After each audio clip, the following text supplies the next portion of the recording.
Hello, everyone, and welcome back to the third session of this week. We are at the second week of the cardiovascular system.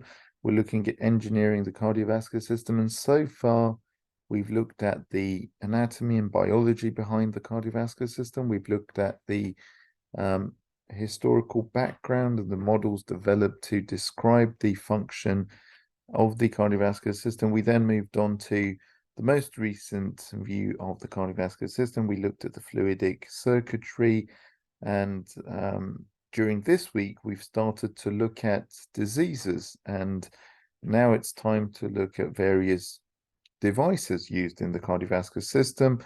So this session and the next, and maybe even the one after, we will be talking about various devices used to tackle some of these cardiovascular diseases. In doing this, we will look at the innovations in device design, manufacturing, as well as the materials aspect, which is a core focus here. And we will also be looking at performance characteristics that we expect to have in these devices so that you guys can have a good idea of what's out there already, what can be done in the future, what the shortcomings and advantages of each are. So without any further ado, let's jump into today's lecture. So as I mentioned, we've started with the importance and the historical background. We've looked at the circulation circuitry and the fluidic features of it. And this week we're looking at disease and treatments. So the first type of treatment, or you can view it as a biomedical device solution that we're going to talk about, is stents. So this is a big category. We're going to spend quite a bit of time in this section. Stents are, well, first of all, they cover a wide variety of application areas in cardiovascular treatment, but they are very intricate in their design. They are extremely delicate. They can carry multiple functions. Although they're very simple, maybe geometrically and material-wise, they carry out many functions in the body and can be used in multiple diseases, as we will see. It's a very elegant bit of technology, as you'll see. Just the thinking of using an engineering element made out of metal inside the soft tissue environment of the body and modulating its properties to match that is such a beautiful concept. But stents come in varieties of shapes, sizes, material configurations, and as I mentioned, to serve multiple purposes. When we design a stent, we actually look at these key characteristics. We want it to be biocompatible, meaning that it has a good tissue integration with the surrounding cells. We want it to have a good mechanical performance. The hoop strength is the equivalent of the circumferential stress that the elements in this stent are experiencing. We want it to be strong so that it holds its geometry. It doesn't get squished under the pressures of the smooth muscle cells surrounding it. We want it to have good fatigue behavior, meaning that under cyclic stress coming from the oscillations in the blood pressure and flow, it doesn't actually get damaged. We want it to have longitudinal flexibility, meaning that the contractions of the blood vessels do not actually damage it, and this also doesn't rupture the vessels when they're flexing longitudinally. We want it to be able to fold and shrink to the size of a catheter so that we can then use the catheter to administer and deploy it in the body. And we want it to not cause any trauma to the blood vessels, of course, meaning that when it's introduced there, it's not going to cause stiffening and the formation of secondary tissue, which can lead to even worse severe conditions. And of course, we do not want it to, first of all, influence the blood flow regime and the shear stress that's then exerted on the cells due to its geometry and the fact that it can cause turbulence in the flow, but we also don't want it to cause any blood seepage. And usually these stents are deployed and administered via balloon angioplasty, as we will get to in a minute. In balloon angioplasty, what happens is that we deliver the stent using a catheter in these regions where we've got atherosclerosis, arteriosclerosis, more general, but specifically atherosclerosis and arteriolosclerosis, which were the two types that we studied. In those cases where you've got a plaque formation and constriction in the blood vessel, you want to push the plaque out of the way and enable the proper flow so that the conditions can start to go back to the normal conditions. Again, as I mentioned, plaques only get worse. So if you want to solve the problem, you have to first recover the flow that was originally there so that the cells get a proper stimulation from the shear stress of the flow, and then it can gradually start to remodel and regenerate back to the original conditions of the vessel. So in this case, what you do is then you inject it using the catheter. In step 3, you can see the internal balloon is now, we've pumped the air and it's inflated, and it's going to expand the stent. And now the stent is fully deployed, and you can remove the balloon and leave the stent there. Now, this is very critical. If the pressure in that balloon is too much, you can rupture the blood vessel. You may be poking the internal vascular wall with the stent. If it's not too much, then the stent is not fixed in its place. And so when you remove the balloon, it can move.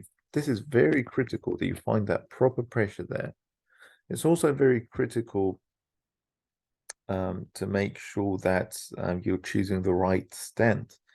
And things that can go wrong with these stents is after you administered it, ISR can happen, in-stent restenosis, where the stenosis, the build-up there and the growth of tissue can go beyond the stent, gradually re-occluding the vessel, going back to the original condition, meaning that now you need to replace that stent and use a new stent. So this is really the cycle that happens all the way from the beginning to the end of the life of a stent. And this is usually good for years. Now, to the topic of what stents are made of. So stents are made of fabric. They used to be made of fabric for the majority of stents, and they were reinforced with metal.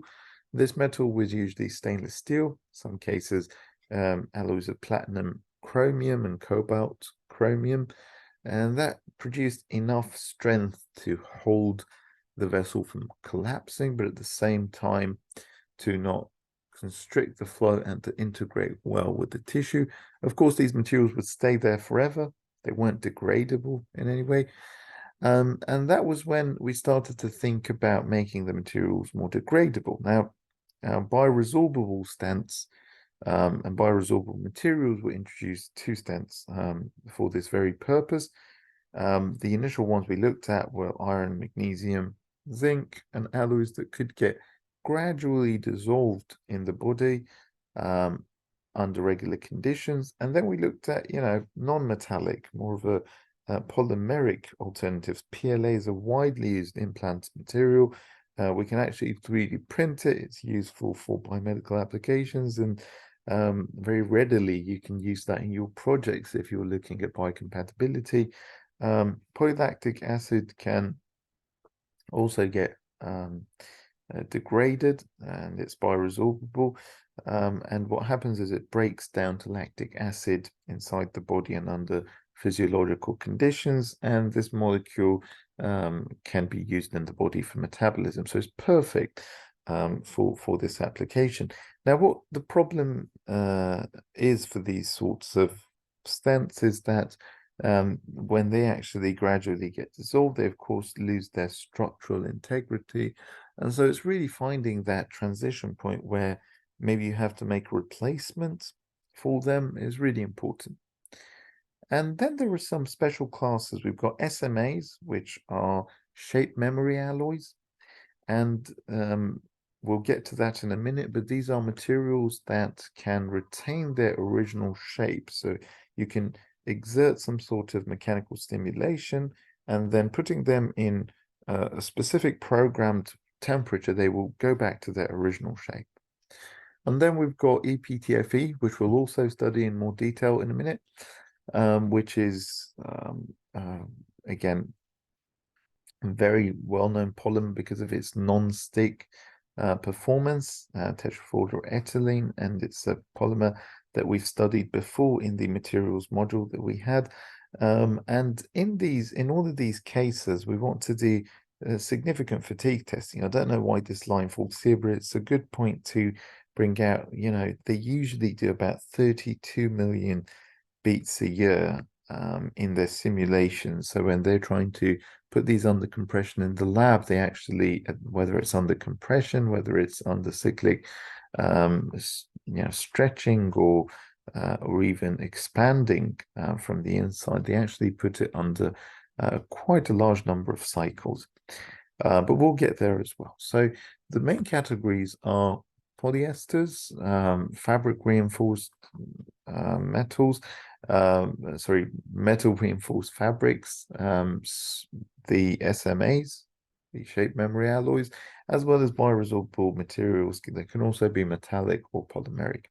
So now, moving into more detail of these individual classes, we're going to first look at PTFE. And as a matter of fact, we're also giving the example of PLA here, both of which are used in building stents. PTFE, again, as we've studied before, you may or may not remember, but has a very good hydrophobic performance. And that's good because what it does is it doesn't allow the blood to penetrate through, seep through, or any other liquid there. And that's thanks to the structure of it. So here you can see PTFE, the ePTFE that we're using here is extended polytetrafluoroethylene, and the company that actually came up with this was Gore-Tex. So it was invented many years ago, I think about 50 years ago, as ePTFE was named Gore-Tex. It's still now used. Well, actually, it's just become commercially available and quite widely used in clothing to actually allow for, because of its hydrophobicity, for water to bounce off. And so it's good for clothing that you would use under rainy conditions. So the same Gore-Tex, interestingly, is what we use in suture materials, and is the same material that you use in stents. And thanks to its special structure, which I've here tried to sort of give you a better insight using these examples here, it actually has the hydrophobicity required to take care of that. So here you see Aliens Arena, and a Gore-Tex membrane, if you consider the pores in the membrane, which you can see on the right-hand side in the SEM image, they're quite large. But if you compare water vapor molecules and a large droplet of water, water vapor molecules can easily pass through, right? It's a ball compared to a football field. But if you look at a water droplet, it's the size of the planet Earth. So you actually have a much smaller pore comparison and compared to the water droplets. So water droplets cannot travel through, and because of surface tension, they cannot slowly reduce their footprint and seep in. That's great. That's exactly why we use it for this. It's blood repellent, and it's used for grafts. It's used for stents. But when it comes to PLA, it's actually got a contact angle. And if you didn't know, what these two images are showing is contact angle. Here you've got 120-degree contact angle versus here you've only got 90-degree. And what that means is that this droplet here on a Gore-Tex surface or ePTFE surface is not getting spread. And then gradually that spreading will break the surface tension and it will gradually diffuse inward. It's not happening here, but in this case, it's spread at a 90-degree angle. Here it's 120. And what that means is that it's a bit more hydrophilic. Now, if this was a 50 degree, it would have spread easily and it would then get absorbed. But this could easily bounce off of the surface because of the water repellent hydrophobic configuration. Another thing, another class of stents that we have are drug-eluting stents. And they use the same physics and the same materials. It's only that you actually have a mixture of drugs in the polymer coating, or if it's made out of polymer solely, it's just mixed into the polymer. And so as time passes, the drug that is mixed in these polymer coatings gets slowly and gradually released, and that helps to prevent restenosis, which is the growth of the plaque into the stent again, which then requires a secondary procedure. And what you see here is that depending on the dose of the drug and the use or lack of use of drug-eluting stents, you can see that the stenosis is now under control. So it usually, what this plot is showing is that the percentage of patients that were in that trial, and then here we've got stenosis, percentage of diameter. And you can see that the growth of stenosis here is actually kept bay here at like 0%, the majority of patients. For the case where you had a high dose, for the ones that were control, you actually had a significant growth, and it's gradually going to need another stent to be administered, and that one has to be replaced. And so this actually was recorded in the 6 months post-operation. You see, that's pretty fast. I mentioned a couple of years, but unless it fits a drug-eluting stent, it's very difficult to keep it. You have to replace it around here. 60% blockage is significant. So stents, in terms of the merits and drawbacks of each of these materials, fall under various categories. And here we've got all the types that I just mentioned. We've got bare metal stents, the original ones, and here we've got shape memory alloys, also under bare metal stents. And then you've got drug-eluting stents, again, could be metallic or purely polymeric. If it's metallic, you've got to coat it with a polymer. And then you've got biodegradable stents, which could be polymers, it could be alloys, iron that can be dissolved in the body. The ones that are bare metal, like stainless steel, one of the main problems is the MR compatibility. So if they're doing MRI images, magnetic resonance imaging, it's going to be a big issue. Magnetic fields in general have a big issue with these. That's why in the airports you have a separate line for them. The other problem is the apposition. The vessel wall stent apposition is not that good, and the corrosion resistance, because they're a metal, they do really bad under those conditions. Although it's stainless steel, but you're in extreme conditions of the blood circulation, and that makes it a lot harder. Then you've got cobalt alloys, and in cobalt alloy cases, we've got restenosis as a major drawback, right? In terms of nitinol, which is a shape memory alloy, the problem is less of the nature of restenosis and corrosion, which metals of that nature have.